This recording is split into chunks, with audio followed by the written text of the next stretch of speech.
கோயிலுக்கு போனா ஒன்னே ஒன்று சொல்லுங்க, என் கூட இருன்னு சொல்லுங்க. இன்னொன்னு கேட்கணும், சட்டுன்னு தூக்கி இருங்கணும், படுத்துறப்படாது. பட பொண்டாட்டி யாருன்னு தெரியும், புள்ள யாருன்னு தெரிஞ்சிடும், சொந்தக்காரன் போறான்னு தெரிஞ்சிடும். வீட்டுக்காரியே சொல்லுவார் 10 நாள் ஆனா, என்ன நீ எப்படி இருக்காங்க, அது ஒன்றும் தெரியலம்பா. ஆஹா சண்டாளி. பையன் சொல்லுவான், லீவு வேற வேஸ்டா போகுது, 10 நாள் லீவ் எடுத்தாச்சு, பிள்ளைகள் வேற பள்ளிக்கூடத்துக்கு போல, அதுக்காக இவரை கொல்லணும் தான்.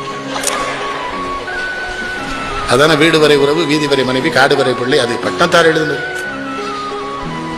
10 புகுந்து பிறந்து வளர்ந்து வட்டாடி சுற்றி முத்தும் பவழமும் ஒன்று ஆடி முடிந்த பின்னே செத்து கிடக்கும் பணத்தருகே இனி சாகும் பணங்கள் கத்தும் கணக்கென்ன கைலாபுரி காலத்திய பட்டணத்தார். சாமியாருக்கு எவ்வளவு சேட்டு, அவர்லாம் சாமியாரு. ஒரு வீட்டுல யாரோ செத்துருக்கான், பட்டணத்தாரும் போய் உட்காந்து அழுறாரு. வீட்டுக்காரனுக்கு தெரியல, என்ன சாமி அழுதியன்னா அவர் சொன்னாரு, நீங்கெல்லாம் செத்து போவீங்களேன்னு அழுதுறேங்கிறாரு. இவருக்கு எழுதினார்ல, அதை இறந்தவனை சுமந்தவனு இறந்துட்டான், அதை இருப்பவனு எண்ணி பார்க்க எழுதினார்ல கண்ணதாசன். காவல் தெய்வம், அசோகன் நடிச்ச படம். உடலுக்கு உயிர் காவல் ஒரு பாட்டால் எழுது. பேசிட்டே இருக்கலாம் ஐயா. இவங்க கொடுத்த பணத்துக்கு இவ்வளவு போதும் நான் நினைக்கிறேன்.